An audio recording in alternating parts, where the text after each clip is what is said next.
Hello friends, welcome back to Essay Academy.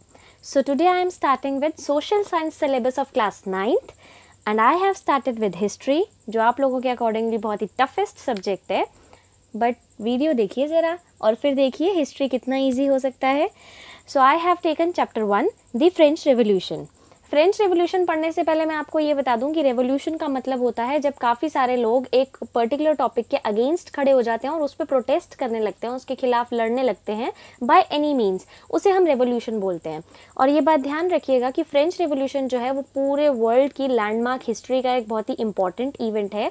बहुत ही important समझा गया है फ्रेंच रेवोल्यूशन को. इसने अपनी छाप सब जगह छोड़ी है, इसे सब जगह फॉलो किया गया था. सो French revolution is very important event in the complete history and in the complete landmark of the history. ये बहुत इंपॉर्टेंट है. सो चलिए बढ़ते हैं. फ्रेंच रेवोल्यूशन का जो पहला हमारा इवेंट बहुत ही इंपॉर्टेंट इवेंट है वो है 14 जुलाई 1789, जब बिल्कुल अलार्मिंग सिचुएशन हो गई थी बेस्टाइल में. बेस्टाइल एक छोटी सी सिटी है पेरिस में. क्या हुआ था वहाँ पे, जितना भी हड़कंप मचा था वो बेसिकली एक र्यूमर की वजह से था. ऐसा र्यूमर था कि जो वहाँ पे किंग थे, किंग लुइस 16 जो थे, उन्होंने ट्रूप्स भेज दिए हैं. और एक्चुअली किंग लुइस 16 जो थे उनकी एक पावर थी, उनकी सारी की सारी पावर जो थी वो बेस्टाइल फोर्ट की वजह से थी, ऐसा लोगों का मानना था. बेस्टाइल में एक जेल थी और किंग लुइस के साथ जो भी कोई बुरा बर्ताव करता था वो फटाफट उसे उठा के और वहाँ पे जेल में डाल दिया करते थे. तो उनका पावर का एक बहुत ही इंपॉर्टेंट सिंबल थी वो जेल. तो ऐसा लोगों को पता चला कि अफवाह ऐसी फैली कि किंग ने जो है अपने कमांडर्स छोड़ दिए हैं, ट्रूप्स छोड़ दिए हैं और अब सब लोगों को वहाँ पे मारा जाएगा. सारे लोग इस चीज़ को लेकर के डर गए. Around 7,000 people were gathered there. और उन लोगों ने क्या सोचा कि हम इस चीज़ के लिए प्रोटेस्ट करते हैं कि ऐसा किंग जो है अपनी मर्ज़ी से ये नहीं कर सकता. और उन्होंने इस चीज़ के लिए क्या किया कि वो बेस्टाइल के फोर्ट पे गए, उन्होंने फोर्ट को पूरा डिमोलिश कर दिया, उन्होंने बेस्टाइल जेल पे तोड़फोड़ करनी स्टार्ट कर दी, वहाँ के सारे प्रिजनर्स को रिलीज़ कर दिया. प्रिजनर्स को रिलीज़ करने के पीछे ये मोटिव नहीं था कि प्रिजनर्स उनके रिश्तेदार थे, सिर्फ इसलिए रिलीज़ किया क्योंकि उन्हें ये डर था कि अब ये सेना आप भेज रहा है किंग, तो अब हम इस सेना से कैसे लड़ेंगे. तो उन्हें चाहिए थे वेपन्स. वो हथियारों की तलाश में फोर्ट में गए कि हमें यहाँ हथियार मिलेंगे. उन्होंने फोर्ट पूरा तोड़ दिया और उसके बाद उन्होंने जेल भी तोड़ दी कि हमें यहाँ तो हथियार मिलेंगे, और इसी बहाने उन्होंने वहाँ से प्रिजनर्स को रिलीज़ कर दिया. ऐसा कुछ नहीं था कि उन्होंने ये इंटेंशनली प्रिजनर्स को वहाँ से रिलीज़ करने के लिए किया था. अब वहाँ पे सारे लोग इकट्ठा हो गए थे. इनफैक्ट जो बेस्टाइल फोर्ट तोड़ दिया गया था उसके बाद वो जितने भी वो पीसेस थे, वो जो पत्थर थे बेस्टाइल फोर्ट का, एक एक स्टोन, वो मार्केट में बहुत ही प्रीशियसली बिका था. नॉट बिकॉज लोगों को उनसे अपना घर बनाना था, बट बिकॉज वो एक निशानी की तरह, एक मेमोरी की तरह कि वो फोर्ट के पत्थर हैं, इसीलिए वो वहाँ से लोगों ने इस तरीके से बेचे. अब ये जितना भी इवेंट हुआ बेस्टाइल का, पेरिस का, इसकी वजह से सिचुएशन बहुत ज़्यादा ख़राब हो गई थी. लोगों ने बेस्टाइल पे इसलिए भी अटैक किया, लोगों को बड़ी नफ़रत थी बेस्टाइल से कि ये किंग की बड़ी डेस्पोटिक पावर है और हम इसे तोड़ना चाहते हैं. तो इसीलिए लोगों ने जब ये राइट स्टार्ट किया तो इस राइट में सबसे पहले उन्होंने बेस्टाइल को अपना जो है मोटिव बनाया, बेस्टाइल को ट्रिगर पर रख के तोड़ा और किंग को ये दिखाना चाहा कि हम आपसे ज़्यादा पावरफुल हैं, हमने आपकी मेन पावर को ही तोड़ दिया है.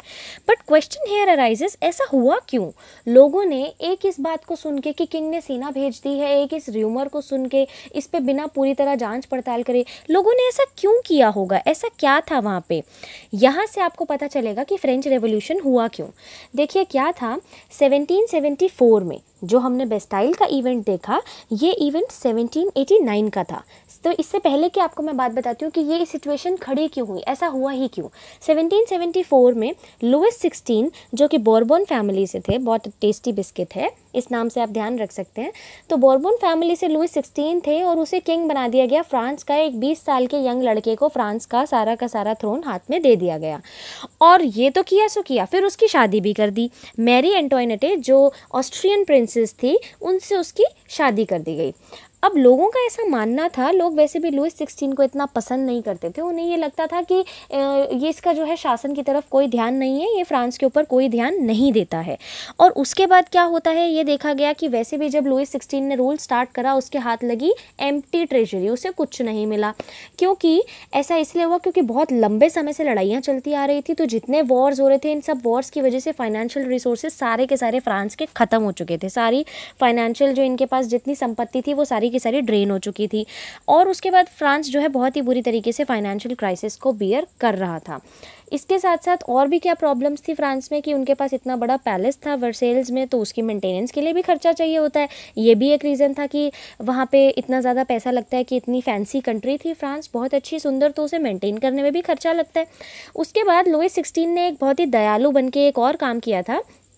उन्होंने 13 अमेरिकन कॉलोनीज़ को रिलीज़ कराया था, क्योंकि होता है ना दोस्त का दुश्मन मेरा भी दुश्मन, तो इसीलिए वहाँ पे 13 अमेरिकन कॉलोनीज़ थी जो ब्रिटेन के कब्ज़े में थी, और ब्रिटेन फ्रांस का भी दुश्मन था।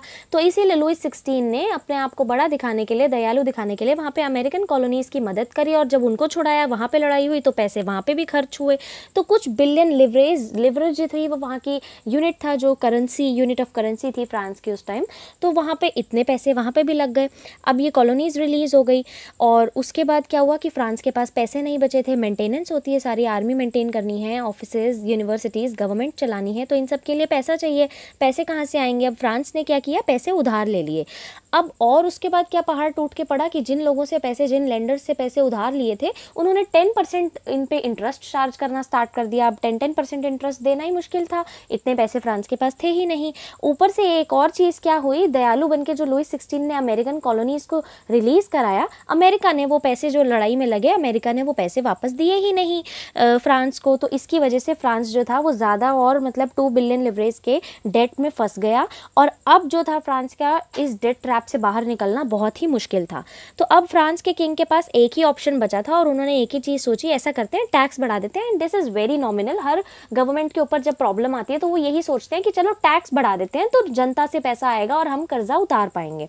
तो ये उन्होंने सोचा कि अब हम टैक्सेस इंक्रीज़ कर देते हैं। तो यहाँ पे देखिए फ्रांस का एक सिस्टम था, फ्रांस की जो सोसाइटी थी वो यहाँ पे 3 एस्टेट्स में बटी हुई थी। फर्स्ट एस्टेट जो थी वो थी क्लर्जी। क्लर्जी का मतलब था कि जो लोग रिलीजियस इंपॉर्टेंस वाले थे, priest and fathers of the churches and all. And second estate में थे नोबिलिटी। नोबिलिटी का मतलब सिर्फ किंग नहीं, किंग की families, all those who were related to the noble family, वो सभी नोबिलिटी में आ जाते हैं। एंड द थर्ड एस्टेट में ये पूछो कौन नहीं था, सारे बिजनेसमैन, मर्चेंट्स और सारे professionals, lawyers, peasants, artisans, small peasants, landless labourers and servants, सभी के सभी थर्ड एस्टेट में थे। सबसे बड़ी प्रॉब्लम यहाँ पे ये थी कि यहाँ पे ज़्यादा सुप्रीम जो थी वो फर्स्ट और सेकंड एस्टेट थी। और एक और मेजर बात कि यहाँ पे जो थर्ड एस्टेट थी, थर्ड एस्टेट के 90% लोग थर्ड एस्टेट से ही थे, और सिर्फ बचे हुए 10% लोग जो थे वो फर्स्ट और सेकंड एस्टेट थे। और सबसे बड़ी आयरनी की बात कि तब भी थर्ड एस्टेट की वहाँ पे चलती नहीं थी, फर्स्ट और सेकंड एस्टेट की ही चलती थी। कैसे नहीं चलती थी मैं आपको बताती हूँ, क्योंकि सारे जो टैक्सेस होते थे वो थर्ड एस्टेट को ही भरने पड़ते थे। इनको फर्स्ट और सेकंड एस्टेट को बाय बर्थ प्रिविलेजेस मिले हुए थे कि इन्हें टैक्सेस नहीं भरने होते थे, दे वर एग्जेम्प्टेड फ्रॉम द टैक्सेस। तो ये देखिए ऐसा कुछ सीन हुआ था जब बेस्टाइल में लड़ाई हुई थी और बेस्टाइल के फोर्ट को डिमोलिश कर दिया गया था, बेस्टाइल जेल को लोगों ने जला दिया गया था। तो कुछ ऐसा वहाँ पे सीन क्रिएट हो गया था। अब इसके अलावा फ्रेंच सोसाइटी में और भी बहुत सारी प्रॉब्लम्स थी। वहाँ पे फ्यूडल सिस्टम ये बहुत ही अनजस्ट सिस्टम था। मैंने आपको बताया सारे जो बिग लैंड ओनर्स थे और सब जो मतलब बिग क्लास के लोग जो थे वो सब फर्स्ट सेकंड एस्टेट में आते थे। इसके अलावा जो बिग लैंड ओनर्स होते थे ना, वो पुअर पीपल को बड़ा फोर्स करते थे, वो उनसे अपना काम निकलवाने के लिए उनको बहुत फोर्स करते थे। तो ये जो प्रिविलेजेस का सिस्टम था ये बहुत ही अजीब था फ्रेंच सोसाइटी में। और सारा जो टैक्स का बर्डन था वो थर्ड एस्टेट पे था अकेले, ये बहुत ही एक मेजर बात थी। टैक्सेस यहाँ पे 2 तरीके के थे, एक थे टेल एंड एक थी तिथ। यहाँ पे ये जो 2 टैक्सेस थे, तिथ जो था इसमें चर्च के लोगों को, चर्च क्लास को, सभी पीजेंट्स को, इनका जो भी ग्रोथ होती थी, जो भी प्रोडक्शन होती थी, उसका कुछ हिस्सा जो था इन्हें चर्च को देना पड़ता था। और जो टेल था ये डायरेक्ट टैक्स में आता था, इसमें डायरेक्ट इन्हें पैसे देने पड़ते थे। इनडायरेक्ट टैक्सेस और भी तरीके से लिया जाता था, जितनी भी कमोडिटीज़ ये लोग परचेज करते थे, टबैको हो गया या कुछ भी जो डेली नीड्स का सामान खरीदते थे, उस पर टैक्स लग के आता था कंजम्पशन के लिए, तो वो टैक्स इन्हें भरना पड़ता था। इस तरीके से यहाँ पे 2 टैक्सेस थे। अब सिर्फ इतना ही नहीं था, यहाँ पे लोग और भी बहुत ज़्यादा स्ट्रगल कर रहे थे। स्ट्रगल कैसे हुआ कि यहाँ पे एकदम से जो पॉपुलेशन थी वो बढ़ गई। 1715 में 23 मिलियन थी और उसके बाद 1789 में 28 मिलियन हो गई। तो पॉपुलेशन यहाँ पे बढ़ गई। पॉपुलेशन बढ़ गई, देखो क्या क्या हुआ, पॉपुलेशन इंक्रीज़ हो गई। पॉपुलेशन इंक्रीज़ होने की वजह से लोगों की जो फूड ग्रेन्स की डिमांड थी वो इंक्रीज़ हो गई। अब फूड ग्रेन्स की डिमांड इंक्रीज़ हो गई पर प्रोडक्शन कॉन्स्टेंट ही थी, प्रोडक्शन उतनी ज़्यादा नहीं हो पा रही थी। इसी वजह से प्राइस बढ़ गए। प्राइस तो बढ़ा दिए, पर वेजेस तो लोगों की नहीं बढ़ाई ना, वेजेस तो उतनी थी, तो लोगों के लिए ये सब चीज़ें मेंटेन करना बहुत मुश्किल था। इसी बीच में लोगों के ऊपर एक और मुसीबत आके टूट पड़ती है, नेचुरल कैलेमिटीज़ हो जाती हैं, वेदर इट बी हेल और वेदर इट बी ड्रॉट, इस तरीके की नेचुरल कैलेमिटीज़ जो हमेशा ही फ्रांस पे आती ही आती हैं। तो उस तरीके की कैलेमिटीज़ आ गई जिसकी वजह से सिचुएशन और ज़्यादा वर्स्ट हो गई और हार्वेस्ट भी लोगों की बिल्कुल ख़त्म हो गई। ऐसी सिचुएशन में लोगों को एक मुसीबत का सामना करना पड़ा जिसे बोला जाता है सब्सिस्टेंस क्राइसिस। सब्सिस्टेंस क्राइसिस का मतलब होता है जब लोगों के पास खाने पीने को पैसे भी नहीं होते, उनका जीना मुश्किल हो जाता है, एक ऐसी एक्सट्रीम सिचुएशन जब उन्हें जो बेसिक ज़िंदगी जीने के लिए जो चीज़ें चाहिए वो भी उनके पास नहीं होती, उसे सब्सिस्टेंस क्राइसिस बोलते हैं। सब्सिस्टेंस क्राइसिस की सिचुएशन हो गई, लोगों के लिए बहुत ज़्यादा मुश्किल क्रिएट हो गई।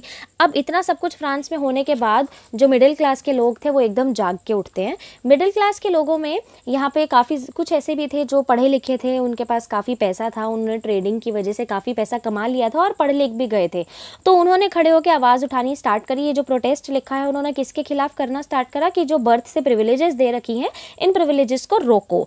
और उन्होंने लड़ाई स्टार्ट करनी, मतलब बोलना स्टार्ट करा फ्रीडम के लिए, इक्वल लॉज के लिए, अपॉर्चुनिटीज़ के लिए, इन सब चीज़ों के लिए उन्होंने बोलना स्टार्ट करा। तो इन सब चीज़ों के लिए उनको सपोर्ट करने के लिए यहाँ पे हर एक सोसाइटी में होते हैं, हमारी सोसाइटी में भी थे, जैसे ईश्वर चंद्र विद्यासागर, स्वामी दयानंद सरस्वती, ऐसे ही वहाँ पर भी आए उठ के फिलोसोफर्स जिनकी बातें आपको माननी है तो मानो, नहीं मानी तो मत मानो, ऐसा कहा जाता है सोसाइटी में। बट कुछ भी कहो, बातें ऐसी होती हैं कि हिस्ट्री में लिख दी जाती हैं। तो यहाँ पे भी ऐसे ही 3 फिलोसोफर्स थे जिन्होंने बहुत ही रिमार्केबल यहाँ पे काम किए, जॉन लॉके, रोस्यू एंड मॉन्टेस्क्यू। तो जॉन लॉक ने यहाँ पे एक बुक लिखी अपनी जिसमें ये इन्होंने लिखी थी 2 ट्रीसीज ऑफ गवर्नमेंट। इसमें इन्होंने लोगों को बहुत ज़्यादा सपोर्ट करा, लोगों को बोला कि आप लोगों को सामने आना चाहिए, उन लोगों के अंदर जो एक दबी हुई आत्मा थी उसे जगाने की कोशिश करी। और उन्होंने मोस्ट इम्पॉर्टेंटली ये बात लोगों को बताई कि ये जो नोबल फैमिलीज़ हैं, ये जो किंग की फैमिलीज़ को, राजा को सारी की सारी पावर दे रखी है, उसे भगवान बना रखा है, ऐसा नहीं होना चाहिए, वो भगवान नहीं है, इंसान ही उसे समझो। और उसके बाद जीन जैक्वेस रोस्सियो जी जो थे, इन्होंने क्या लिखा, सोशल कॉन्ट्रैक्ट। इन्होंने जो सोशल कॉन्ट्रैक्ट की इनकी थ्योरी थी उसमें इन्होंने ये बताया कि हमेशा किसी भी चीज़ में 2 पार्टीज़ होती हैं और दोनों पार्टीज़ की रजामंदी होनी चाहिए, कंसेंट होना चाहिए। फॉर एग्जाम्पल, अगर किंग कोई भी काम कर रहा है तो उसमें पूरी जो कंट्री है, जो जनता है, उनकी रजामंदी होनी चाहिए, वो 2 पार्टीज़ की तरह उन्हें ट्रीट किया जाना चाहिए। ये सोशल कॉन्ट्रैक्ट थ्योरी में रोस्सियो ने सबको समझाया। एंड मॉन्टेस्क्यू जो था, मॉन्टेस्क्यू ने अपनी जो the spirit of laws book लिखी थी, इसमें इन्होंने ये समझाया कि जो पावर है उसे डिवाइड करो, बेशक हॉरिजॉन्टल लेवल पे करो। Now this is very common subject for you. ये जो लेजिस्लेचर, एग्जीक्यूटिव और जुडिशरी का जो हॉरिजॉन्टल डिवीज़न हमारे साथ भी है, इंडिया में भी है, वही यहाँ पे इन्हें देखने को मिला। और इन्होंने यही मॉडल मॉन्टेस्क्यू ने लोगों को यहाँ पे अपनाने के लिए बोला कि गवर्नमेंट में जो पावर का डिवीज़न है वो ऐसे होना चाहिए। और ये मॉडल जो था उन्होंने यूएसए से दिया था। यूएसए में जहाँ पे जो 13 कॉलोनीज़ थी जिन्हें इंडिपेंडेंस दिलवा दी थी लुइस 16 ने ब्रिटेन से, तो अमेरिकन कॉन्स्टिट्यूशन बना था और अमेरिकन कॉन्स्टिट्यूशन में इसी मॉडल के साथ उन्होंने सभी लोगों को इंडिविजुअली राइट्स गारंटी किए थे। तो मॉन्टेस्क्यू ने इस मॉडल को यहाँ पे कॉपी पेस्ट करने की कोशिश करी और बोला कि यही चीज़ जो है अपनाओ, यहाँ पर भी पावर डिस्ट्रीब्यूटेड होनी चाहिए।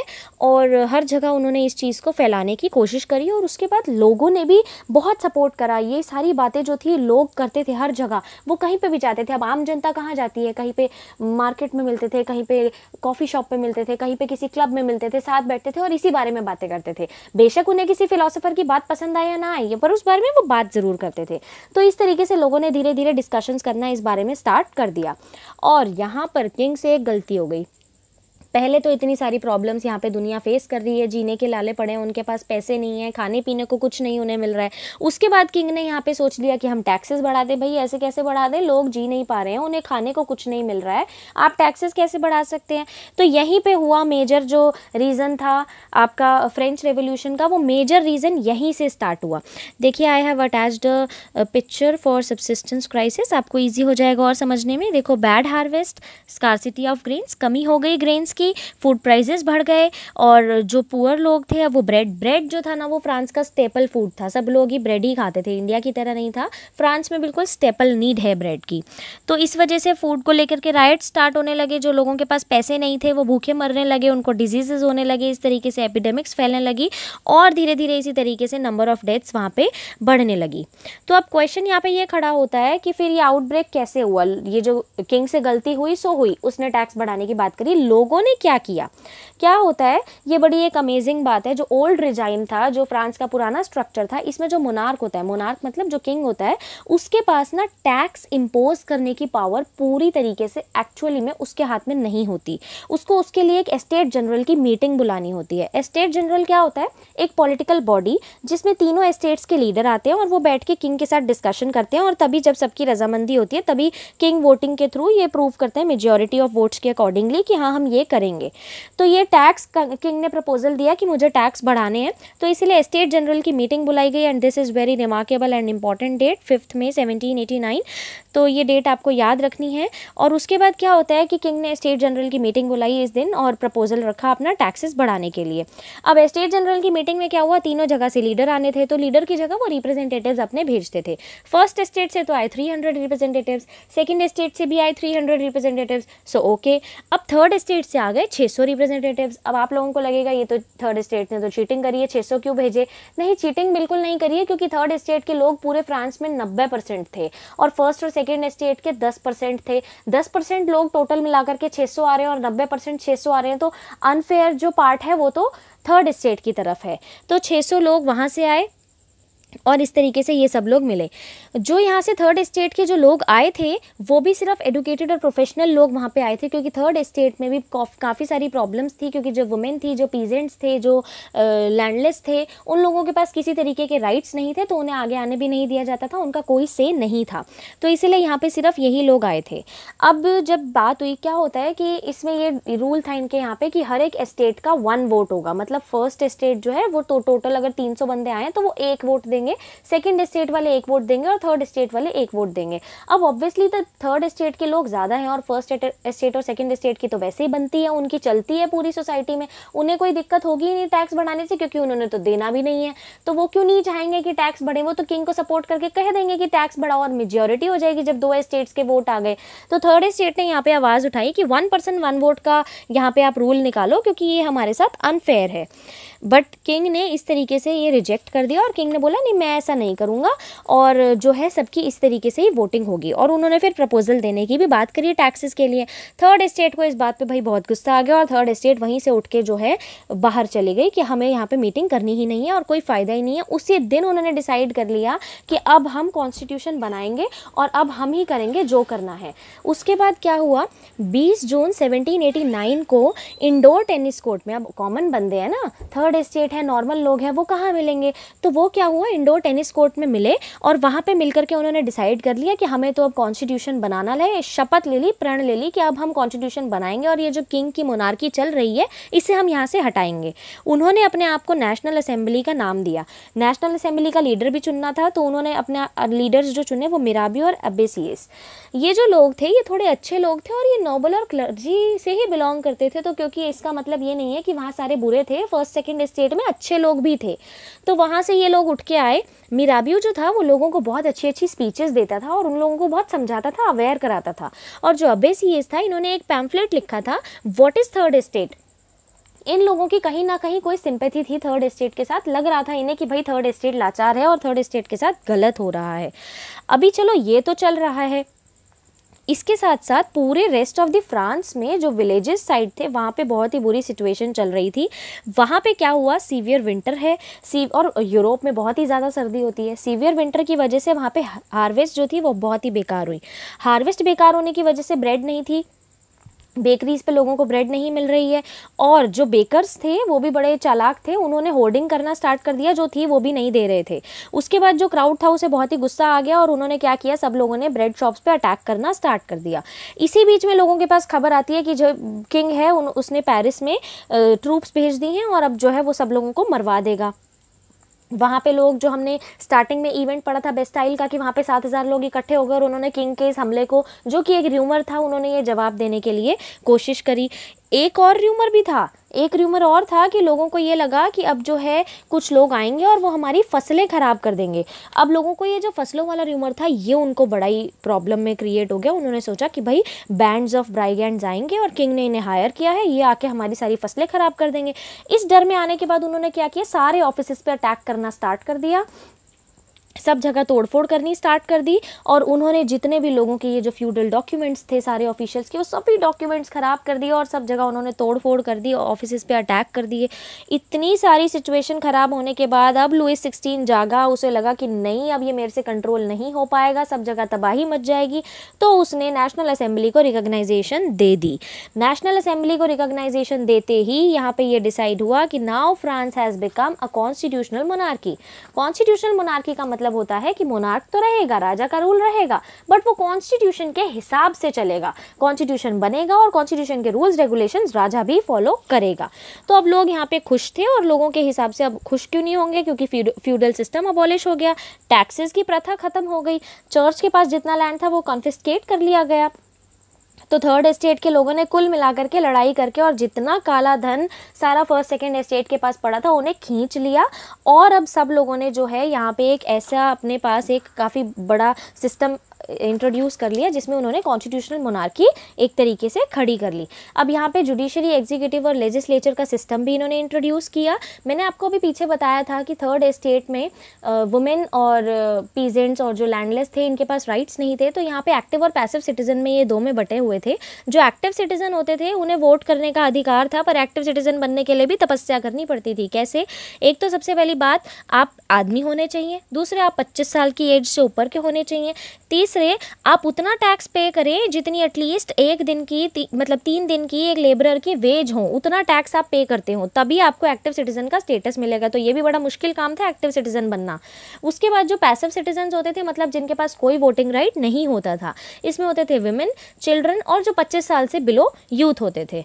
तो इस तरीके से यहाँ पे एक्टिव पैसिव सिटीजन का सिस्टम होता था। वोटिंग जो यहाँ पे होती थी वो एक इनडायरेक्ट तरीका ही था, बट चलो होती थी तो इस चीज़ से लोग सेटिस्फाइड थे। इनडायरेक्ट तरीका कैसे होता था? जो एक्टिव सिटीजन होते थे वो इलेक्टर्स को चुनते थे। इलेक्टर्स कुछ 50,000 आदमी होते थे, उन्हें चुना जाता था। उसके बाद वो जाकर के जो है नेशनल असेंबली के कुछ 745 मेंबर्स को चूज करते थे और उसके बाद लेजिस्लेचर, एग्जीक्यूटिव और जुडिशरी की फंक्शनिंग वहाँ से होती थी। तो इस तरीके से फ्रेंच सोसाइटी का जो पूरा सिस्टम था ये हमने समझा। और कॉन्स्टिट्यूशनल मोनार्की बनने के बाद लोगों के पास एक सिस्टम आया, the declaration of rights of man and citizen. ये देखो, जो declaration of rights of man and citizen दिख रहा है इसमें कहीं औरतों का नाम नहीं है, तो इसका मतलब औरतों को अभी तक भी कोई रिकॉग्नाइजेशन नहीं दी गई थी। यहाँ पे आदमियों की और सिटीजन्स की ही बात की गई थी। यहाँ पे इन्हें सारे राइट्स दे दिए गए थे, almost right to life, freedom of speech, freedom of opinion, equality before law, इन सभी राइट्स को इनका नेचुरल और इनएलिनेबल राइट कह दिया गया था। अब सब लोग संतुष्ट हो गए थे कि चलो भाई हमारे पास राइट्स हैं, अब हमसे ये राइट्स कोई नहीं ले सकता। तो अब थर्ड एस्टेट तो एटलीस्ट बहुत ही ज़्यादा खुश थी। इसके बाद हमारा कंप्लीट अभी चैप्टर नहीं हुआ है, कुछ रिमेनिंग पार्ट है जो हम नेक्स्ट पार्ट में पूरा करेंगे।